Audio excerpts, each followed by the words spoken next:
Hey, good afternoon, Swift drivers. So I'm excited to be joined by a couple of our most experienced drivers in the fleet today. I've got Mike Sullivan, Tim Humble, and also fortunate to be joined by Bill Payton. He's our Director of Safety for all of line haul. So, hey, we want to talk to you today about just pre-tripping in the winter, trip planning, driving through adverse driving conditions.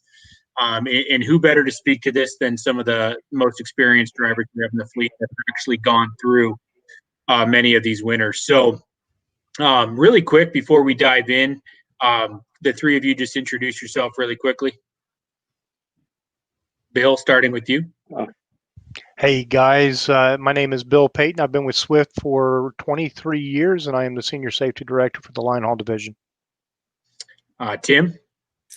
Hi, my name's Tim Humble. I've been with the Menasha terminal for about 14 years now. I'm a million-mile driver, and I pretty much run dedicated Costco. Excellent. And then Mike. Yes, I've been with Swift for just shy of 10 years. Million-mile driver also, been a diamond driver for 5 years and a mentor for 8 years and run out of the Gary terminal. Well, fantastic. Thank you all, gentlemen, for joining us today. And Mike, I'm going to jump right into it and turn it to you. Okay. If we could talk through just some of the key elements you're looking at when you're doing a pre-trip, particularly, when you're going to be uncovering, winter weather conditions. Absolutely. Winter, you want to do your normal pre-trip, but you want to do more. You want to start at the front, work your way back. One of the first things you want to do is make sure you have good wiper blades. Get yourself a good pair of solid winter wiper blades. If you need to, get a receipt, get a PO from your driver leader and submit it for reimbursement. You also want to make sure you keep plenty of washer fluid on hand and make sure you get below freezing temperature washer fluid. Put that in, get a receipt and a PO. You can be reimbursed for that as well. Some other things you want to pay attention to in the winter is your tires. As it gets cold, especially really cold, your tire pressure starts to drop. You want to keep checking your tire pressure and check it when your tires are cold, not after you've been driving for a while. That's when you're going to get your accurate reading. You need to pay attention to air leaks as you're walking around the trailer. As it gets cold, especially below zero, the trailers don't like that very much. The airlines will tend to get hard and brittle. So sometimes you'll get air leaks when you normally wouldn't. You need to pay attention to that because you need to make sure you have pressure so you can stop if you have to. Just walk around. You want to make sure your lights aren't covered with snow or ice. Another thing, when you hook to a trailer, you want to make sure that that jaw is completely closed. That grease gets thick like peanut butter when the temperature gets really cold, close to zero, below zero. So that jaw may not close all the way. So you may think it's closed until you start driving. You're going to have a preventable by dropping your trailer. And you just need to pay extra special attention. You need to climb underneath and check your brakes. Make sure they're adjusted properly. If you don't know how to check to make sure your trailer brakes are adjusted, stop by a shop. They'll be able to show you. But you need to pay attention, too, to make sure the shoes aren't frozen to the drum, because that could create a big headache for you as well. Yeah. Anything else, Tim? Those are great pieces of advice. Yeah, if I could turn it to you, Tim, really quick. What advice would you have for the group? Well, a big part about driving in the winter is knowing exactly where you're going. Know your trip, know where your turnings are, know where you're going to shut down, not just at the end of the night. Where can you take a 30-minute break at? Where are you going to shut down for the evening? If you're going to your shipper, receiver, wherever, know your turns. No last-minute surprises. Don't be guessing. And when you all of a sudden realize you're just about to go past your turn and you're slamming the brakes, that's one of those times where you could run into issues and stuff, Like Mike said, a big thing is checking your brakes. The brakes is a big thing. One of the main reasons that people have issues on the road, especially during the winter, is, if your tractor has good brakes and your trailer doesn't, your truck is trying to stop faster than your trailer, and your trailer is going to very likely come around your tractor. It's going to cause some issues there. You know, again, see, manually checking. I had some notes here written down. Again, just double checking your fifth wheel, like Mike had mentioned already. Double checking your fifth wheel. When it gets cold, you know, there's a good chance that's not going to close like it normally would if it was 70 degrees out. You got to get under there and manually check it. You got to visually check it. No tugs, no pulls, no nothing. Get under there and look at it. You know, make sure you have plenty of warm clothing and you know, make sure you have everything you need before you take off. Make sure you don't have anything that's going to distract you when you're driving. You know, take care of everything before you get on the road. I think you can possibly think of. So when you get on the road, the only thing you have to worry about is focusing on the road. You know, and also the weather. Check the weather ahead of where you're going, not just where you're at, where you're sitting, where you're going. Check the weather. Look at one of my favorite apps is My Radar. Know exactly what you have coming up. You know, if there's any storms coming to the area, know before you take off.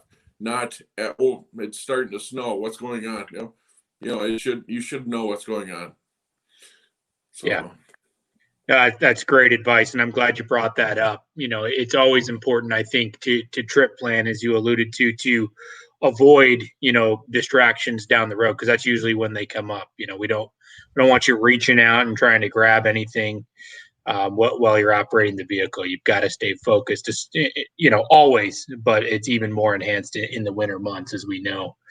There's a lot of other vehicles we're sharing the roadways with, and you know, it's not always us. A lot of times what we'll see is another vehicle is driving too fast for conditions. They'll fishtail out in front of us, and we got to be ready to get on the brakes. And you know, so that's one reason we you know, preach following distance and speed for conditions so much, is to give ourselves opportunity to, although we weren't the cause of an accident, to give ourselves opportunity to not have the accident at all. So Mike, could you share some thoughts about, you know, your experience driving through snow, heavy rains? No, it's once the weather gets bad, the speed limit that you see on the side of the road, that sign, is irrelevant. You need to drive for whatever the conditions are. And one of the things that I've noticed recently is people are distracted looking at their phones when they're driving. People also now in their cars get a false sense of security. They think they have four-wheel drive.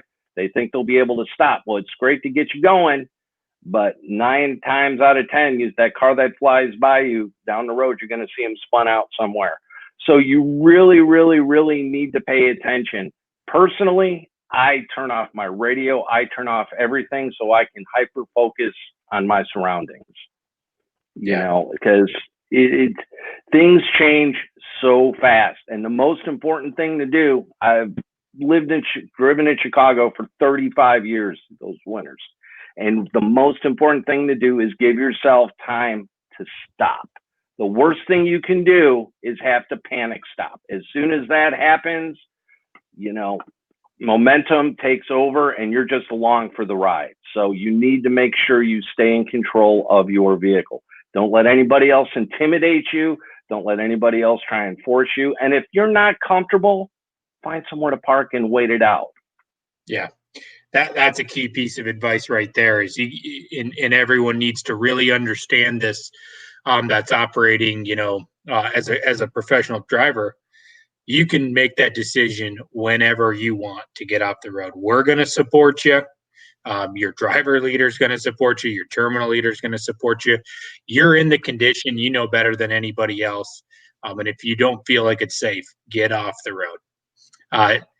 Tim, I know we've had some dialogue on what are some specific things we can do to prevent jackknifing in the truck. That's obviously one of the more common winter-related, weather-related accidents. Could you expound on that a little bit and give some advice there for our folks?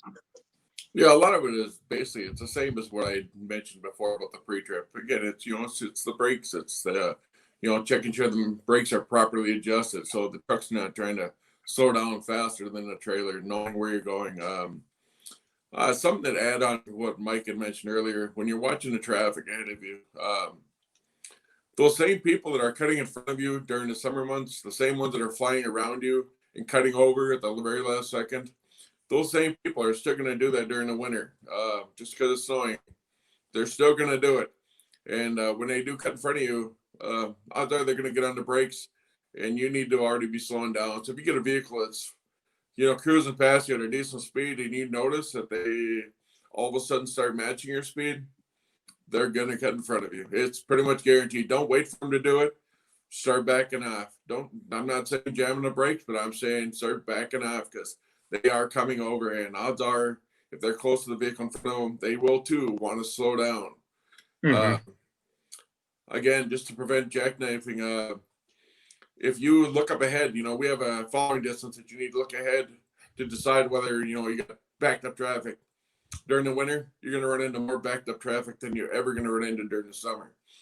Look ahead. We're not talking just a half mile. We're talking a whole mile. If you can look ahead a mile or even further, if you start seeing brake lights, I don't care if you see it 2 miles ahead, even 3 miles ahead. If you start seeing brake lights lighting up like Christmas trees, like someone just plugged in the Christmas tree, get off that throttle. Do it all slowly, do it all calmly, but get off the throttle and start backing her down, because that traffic's about to stop. And I mean, that's where most jackknifes happen, is when people come up on traffic that's pretty much at a dead stop. But if you can see that way up the road as far as you possibly can, start backing her down. You see a vehicle on the side of the road, you see an accident, you see flashing lights, traffic is going to come down, and they're going to come down quick. Start backing it up. Don't wait till you get there. Don't, get yourself slowed down, and, it'll help you big time. If you wait to get up there and also wait to see what everyone's doing, it's too late. Can I mention something real quick? Absolutely. Go ahead. Okay. Yeah, sorry. I just wanted to add something that Tim's saying. And it's not a matter of if it will happen to you. Everybody who drives in the winter will encounter slick road conditions, whether it's an icy bridge. Remember, bridges and overpasses freeze before land does. Mm-hmm. So you're going to be more likely to lose traction. It's going to happen at some point. What you cannot do is panic. If you feel yourself sliding, you start feeling your trailer wiggling a little bit, take your foot off the throttle and foot off the brake. The worst thing you could do is hit that brake pedal, because if you've started to slide and you hit that brake pedal, you've pretty much given up control for the most part. So what you just need to do is just panic. If your trailer is starting to slide a little bit, slowly turn your wheel into the direction that your trailer is starting to slide. What that'll do is it hopefully will bring it straight behind you. But you just have to keep a calm head and don't panic. And then if that happens, find a safe place to shut down. Absolutely. And if I could reiterate what both of you guys said, Tim, I believe you stated about vehicle 2 cutting in front of you. And you're exactly right. And here's another thing. We always teach our drivers and talk to our drivers about making sure that when you see a hazard, keep the hazard in front of you. So I'm glad you said and mentioned just back off. If you have the hazard in front of you, you have complete control. But if the hazard's behind you and you're trying to go around that hazard, then there's that chance of contact being made. And then Mike, you also just stated panicking. Just about 90 to 95% of our jackknives last winter was a direct result of that panic braking. So you guys are spot on with that. Yeah, I totally agree. I think one of the key themes you guys have hit on that everyone needs to know is preparation. You have to be prepared. You have to anticipate others slowing down, spinning out of control if they're going really fast. And what we can control on our end is slow down, drive for the condition. Don't, Mike, you made a great point. If it's a 55-mile-an-hour zone, that's far too fast for adverse driving conditions. And we got to slow it way down and put ourselves in a good position. We coach these things on defensive driving, ample following distance, speed for conditions, not because there's this feeling that we can't trust our drivers to operate their vehicle safely. It's because we know we share the road with a lot of others that may not be exercising the same level of caution as we would in adverse driving conditions, and we have to be ready for that. We see it time and time again in the winter. So I think there's been a lot of really phenomenal points here. I know we have come up on about 15 minutes here. I definitely want to reiterate the fact that you're empowered as a driver for Swift to get off the road. It's never going to be so important to get a load somewhere that you've got to push the limits ever. You get off the road if you're not feeling safe and comfortable, and there'll be times when the weather's significant enough that we'll ask you to do that preemptively.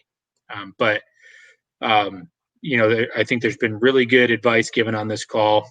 I'm very grateful for Mike, Bill, and Tim to have joined us today and share some of their wisdom.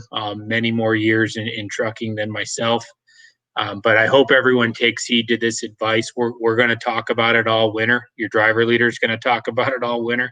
Your terminal leader is going to talk about it all winter because it's that important. You have to consciously make that decision as you're trip planning and knowing you're going through winter weather to know I'm going to be driving slower. I'm going to be exercising this caution. So thank you all for joining so much. I think really insightful stuff, and looking forward to having you back again to focus on another topic. Thank you, Be gentlemen. safe, everybody. Thank you.